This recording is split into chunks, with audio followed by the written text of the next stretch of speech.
Second transaction discuss कर रहे थे। सेकंड ट्रांजैक्शन क्या है? नैना आपसे डिस्कस कर रहा था, आप अनम्यूट कर लो अपना।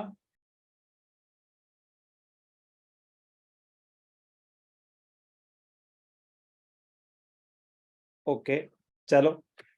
Purchase furniture for ₹50,000। Aarav, are you there? Yes sir. ठीक है, हमने फर्नीचर परचेज करा, ये ट्रांजैक्शन डिस्कस हो रही थी। तो आपके हिसाब से कौन से अकाउंट्स इन्वॉल्व है?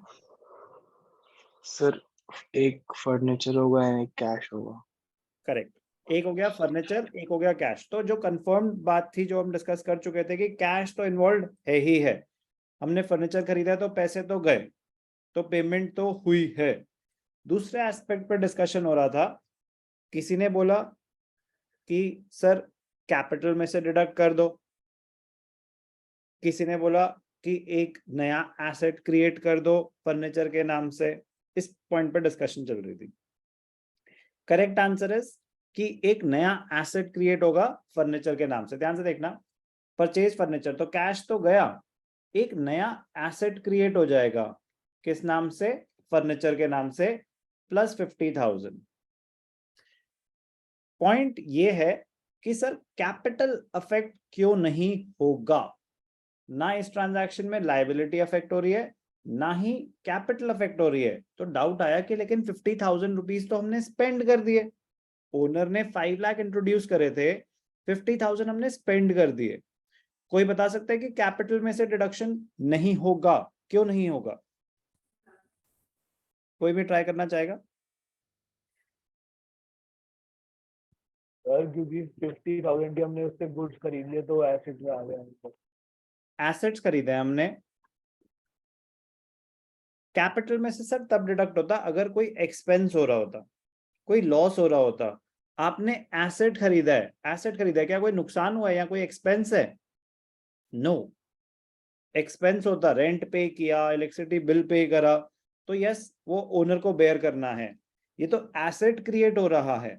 अब ध्यान से देखना, ओनर ने बिजनेस को 5 लाख रुपए दिए। अब उन 5 लाख में से अगर फर्नीचर खरीद लिया बिजनेस ने, आरव आपसे पूछ रहा हूं मैं, अगर बिजनेस ने 5 लाख में से 50,000 का फर्नीचर खरीद लिया, तो क्या बिजनेस की लायबिलिटी टुवर्ड्स द ओनर कम हो गई? No sir.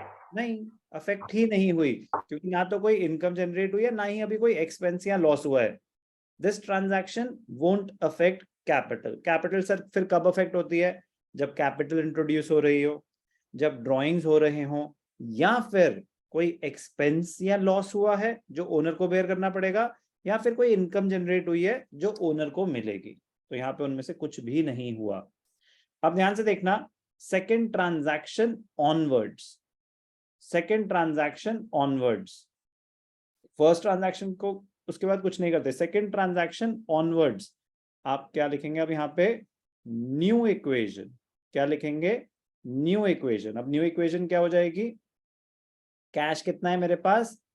4,50,000। कैश कितना है? 4,50,000। फर्नीचर कितना है? 50,000। लाइबिलिटीज कितनी है? 0। लाइबिलिटीज कितनी है? 0। और कैपिटल कितनी है? 5 लाख। तो वेरीफाई कर रहे हैं, 4,50,000 plus 50 is 5 lakh, 5 lakh is equal to 5 lakh. कोई भी डाउट? अभी तक इक्वेशन मैच कर रही है, आगे चल सकते हैं? Yes sir. Okay yes. ठीक है, अब ध्यान से देखना, थर्ड परचेज्ड गुड्स वर्थ ₹75,000। तो मैं, Akshat are you there? Yes sir. ठीक है, परचेज गुड्स वर्थ ₹75,000। अब मैंने आपको स्पेशल इंस्ट्रक्शंस बताई हैं कि जब अकाउंटिंग इक्वेशन प्रिपेयर कर रहे हैं, तो जो हम गुड्स परचेज कर रहे हैं, जो हम गुड्स परचेज कर रहे हैं, उनको क्या ट्रीट करेंगे? स्टॉक ऑफ गुड्स की तरह। कैसे ट्रीट करेंगे? स्टॉक ऑफ गुड्स की तरह। क्यों? क्योंकि अकाउंटिंग इक्वेशन में हर ट्रांजैक्शन के बाद इक्वेशन क्लोज हो रही है। तो जो सामान आपने खरीदा वो आपके स्टॉक में एडअप हो जाएगा, जो सामान आपने बेचा वो स्टॉक में से डिडक्ट हो जाएगा। पहले खरीदने की बात करते हैं। Purchase goods for ₹75,000। तो अक्षत आपके हिसाब से इसमें अकाउंट्स इन्वॉल्व क्या क्या है? Sir, cash and we can create a new asset for stock or inventory. Correct, तो एक तो हो गया सर सामान खरीदा है, क्रेडिट ट्रांजैक्शन तो है नहीं, तो कैश इन्वॉल्व है, तो ध्यान से देखना third transaction purchased goods for cash amount 75,000। वैसे अगर रोमन है तो आपको भी रोमन करना चाहिए टेक्निकली, ठीक है। Purchase goods for ₹75,000। अब ध्यान से देखना 75,000 का आपने सामान खरीदा, तो पैसे तो गए, कैश में से तो 75,000 जाएगा ही जाएगा। क्या इसका फर्नीचर से कोई लेना देना है अक्षत? No, sir. नो। क्या कोई नया एसेट क्रिएट हुआ है? Sir, stock or inventory. Yes, तो एक नया एसेट क्रिएट हुआ है, आप उसको स्टॉक भी लिख सकते हैं, आप उसको स्टॉक ऑफ गुड्स भी लिख सकते हैं। तो स्टॉक कितना क्रिएट हो गया? 75,000। तो इस ट्रांजैक्शन में अगर आपने उसको अपना एक एसेट मान लिया, स्टॉक मान लिया है, तो क्या अभी ये इस ट्रांजैक्शन में कोई लायबिलिटी क्रिएट हो रही है? No, sir. हमने कैश पेमेंट कर दिया, नो लायबिलिटी। क्या इस ट्रांजैक्शन में कोई एक्सपेंस या लॉस हुआ? No, sir. No expense, no loss, no income, no gain, ठीक है। तो फिर ट्रांजैक्शन क्लोज कर देंगे। सर हमें बोला है कि हर एक के बाद क्लोज करने की जरूरत नहीं है, फॉर्मेट वाइज होगा, वो एक अपना इंटरनल तरीका हो गया करने का कि अगर आप सिर्फ लास्ट में कर रहे हैं तो वो कर लेना, बट इनिशियली प्रैक्टिस कम से कम 2-4 क्वेश्चंस में हर एक के साथ क्लोज करना प्लीज। 450 माइनस 75 आपका हो गया 3,75,000 आपके पास कैश पड़ा है, 50,000 का आपके पास फर्नीचर पड़ा है और स्टॉक ऑफ गुड्स है 75,000। अब ध्यान देना है कि प्रेजेंटेशन इस हिसाब से हो कि जो अमाउंट आ रहा है ना हेडिंग से मैच करे, ऐसे नहीं कि हेडिंग आ गया है और आपका अमाउंट कहीं भी नहीं, ये कॉलम्स मत बनाना, बट नीट इतना होना चाहिए कि कैश के नीचे कैश का बैलेंस आए, फर्नीचर के नीचे फर्नीचर का बैलेंस आए, स्टॉक के नीचे स्टॉक का बैलेंस आए। प्रेजेंटेशन का ध्यान रखना। लायबिलिटीज हमारी कोई क्रिएट हुई नहीं है, कैपिटल हमारी as it is 5 lakh intact है। 375 plus 50 425, 425 plus 75 5 lakh, 5 lakh is equal to 5 lakh. Equation match कर रही है, हम आगे बढ़ सकते हैं। Fourth transaction paid salaries ₹25,000। कौन डिस्कस करना चाहेगा? कोई ट्राई करना चाहेगा या मैं बोलूं? प्रथम, पेड सैलरीज आपके हिसाब से इसमें अकाउंट्स इन्वॉल्व क्या क्या है? सर इसमें कैश में से जा रहा है money, and since it is an expense तो कैपिटल में से डिडक्ट हो जाएगा। गुड। पेड सैलरीज ₹25,000, तो पेमेंट हुई है, तो सर कैश तो गया। अब सैलरीज, क्या कोई एसेट क्रिएट हो रहा है? नहीं, तो और किसी एसेट से कोई लेना देना नहीं है, ये एक एक्सपेंस इनकर हुआ है जिसकी पेमेंट हो गई है, तो लायबिलिटी कोई इनकर नहीं होगी।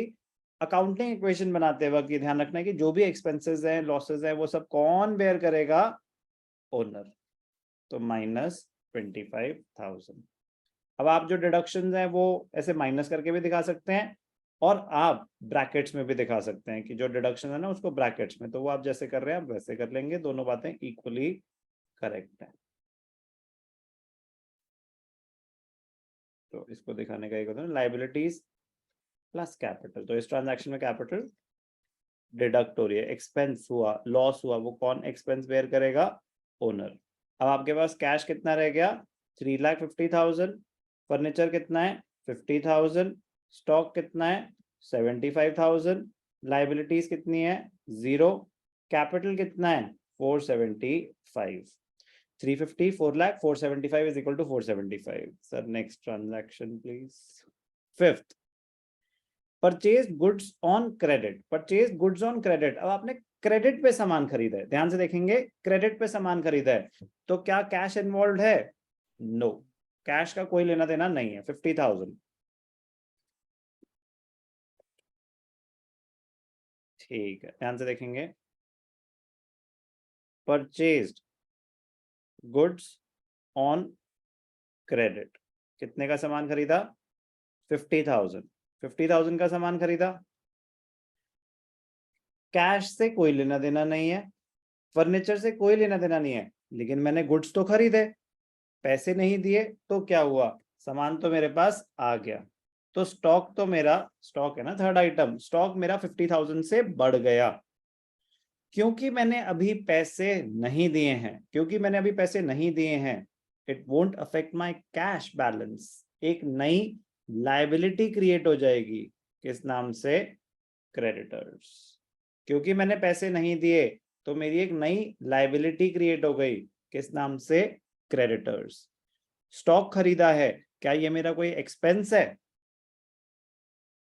या एसेट है? एसेट है, एसेट। अकाउंटिंग में हम एसेट मान रहे हैं, एसेट्स में हम दिखा चुके हैं। अब क्योंकि कोई एक्सपेंस नहीं है तो इसका कैपिटल से कोई लेना देना नहीं।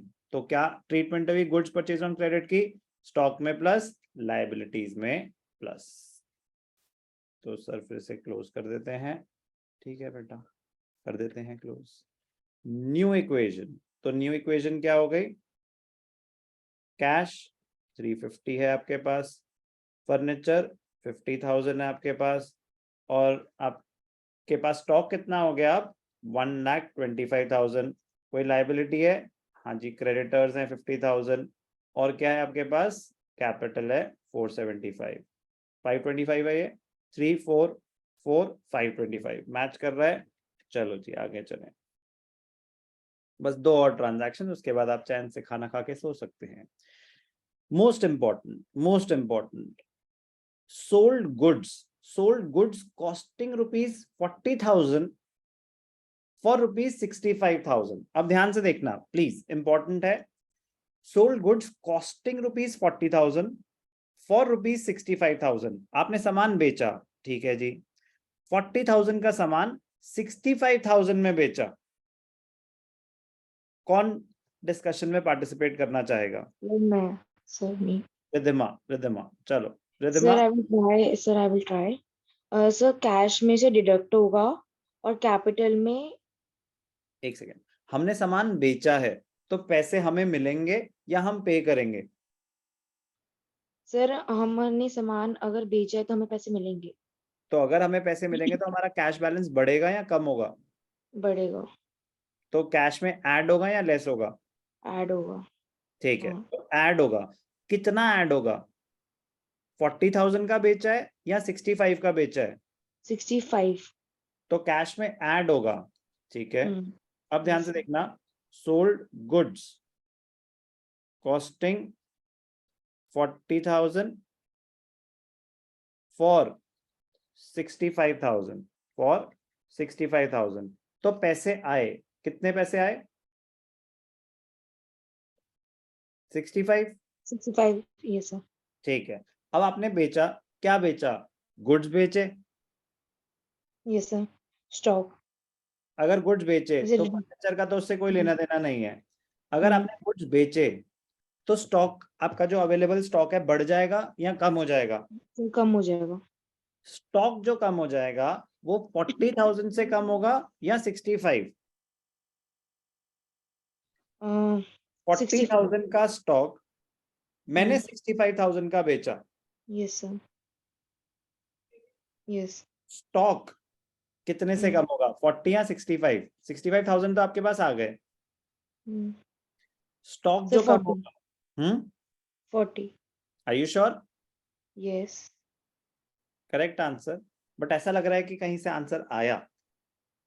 सर कहाँ से आएगा आंसर? अरे बेटा, टेक्नोलॉजी बहुत बढ़ चुकी नो है। सर, नो सर, नहीं। चलो गुड, 40,000, तो 40,000 से स्टॉक कम हो गया, तो आप यहाँ पे -40 कर सकते हैं, ब्रैकेट्स में भी 40 दिखा सकते हैं। तो 40,000 का सामान 65,000 का बेचा, तो पैसे आए 65, कैश में एड अप हो गया। Stock is valued eight purchase price, stock is valued eight purchase price. तो आपने जितने का खरीदा था तो वो कॉस्ट ही हुआ ना। आगे जाके हम सीखेंगे it is valued at cost और market price whichever is less. तो यहाँ दिख रहा है कि कॉस्ट इज लेस, तो अभी के लिए कॉस्ट पे हमने दिखा रहे थे, तो कॉस्ट पे सामान तो 40,000 का गया, पैसे 65 आए। सर ये तो इक्वेशन मैच ही नहीं कर रही, जो 25,000 एक्स्ट्रा आए वो क्या है? Sir capital. वो आपकी इनकम है, वो आपका प्रॉफिट है, and profit belongs to the owner, therefore it will be added to his capital. ये आपकी रेफरेंस के लिए लिख रहा हूं, आपको लिखना नहीं है। Profit on sale of goods क्या है? ये आपकी इनकम, और इनकम किसको मिलेगी? ओनर को, उसके कैपिटल में ऐड कर दिया। तो क्योंकि गुड्स प्रॉफिट पे बेचे, स्टॉक में से डिडक्शन होगी कॉस्ट प्राइस पे, पैसे आएंगे जितना सेलिंग प्राइस था, और जो प्रॉफिट है वो कहां चला जाएगा? ओनर को मिलेगा, कैपिटल में ऐड अप हो जाएगा। तो 4,15,000 प्लस 50,000 प्लस 85,000, लाइबिलिटीज कितनी है? 50,000 एंड कैपिटल इज 5 लाख। तो 5,50,000, 415, 5,50,000। अभी तक कोई भी डाउट? 6 ट्रांजैक्शन क्लियर है सबको? Goods sold at a profit, cash में एड अप होता है सेलिंग प्राइस, जितने का आपने सामान बेचा उतने पैसे आपको मिलेंगे।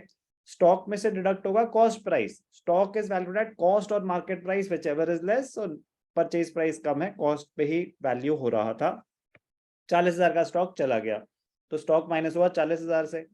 40,000 का सामान क्योंकि 65,000 का बेचा, 25,000 का प्रॉफिट हुआ, profit belongs to the owner, capital में ऐड कर दिया।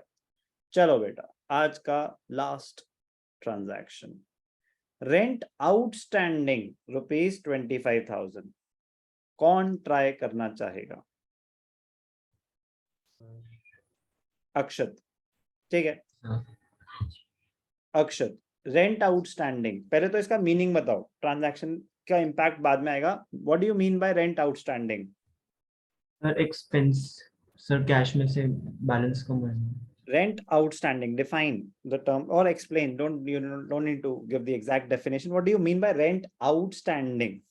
सर जो रेंट हमें अभी पे करना है, जिस Very good. Yes Rent due but not yet paid. Rent outstanding का मतलब होता है rent due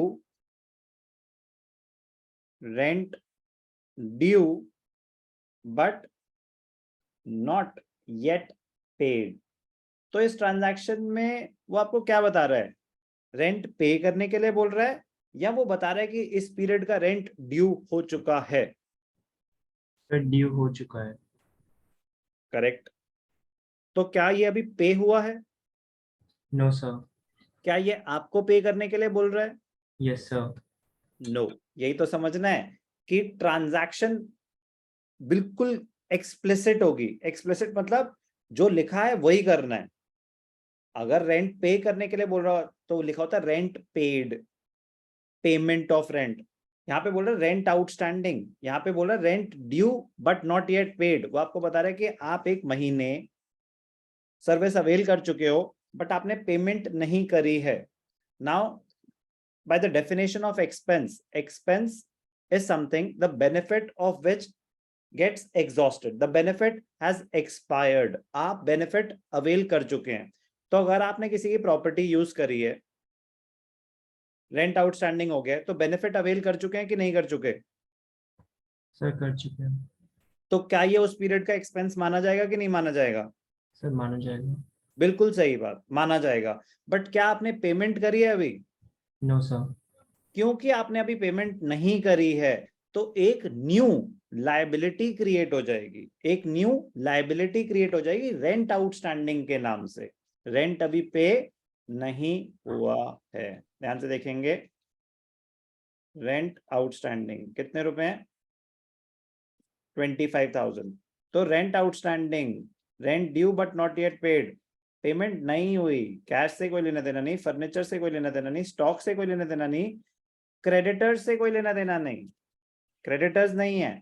एक न्यू लायबिलिटी क्रिएट हो जाएगी, किस नाम से? Rent outstanding. हेडिंग का नाम सबसे ऊपर ही आएगा कि सर वो तो अभी आई है, नहीं, हेडिंग का नाम ऊपर ऐड होगा, यहां पे ऐड हो जाएगा आपकी ये क्रेडिटर्स में 0, एक नई लायबिलिटी आ गई। कितना है रेंट आउटस्टैंडिंग? 25,000। एक न्यू लायबिलिटी क्रिएट हो गई 25,000 के नाम से। तो लाइबिलिटी के अंडर सबहेड्स हो सकते हैं, कैपिटल के अंडर सबहेड्स नहीं हो सकते हैं। Rent due but not yet paid, क्या ये इस पीरियड का एक्सपेंस माना जाएगा? Yes, sir. माना जाएगा। तो कैश एसेट में कोई चेंज नहीं, यहाँ क्या हुआ, +25 -25, नेट इंपैक्ट इज 0।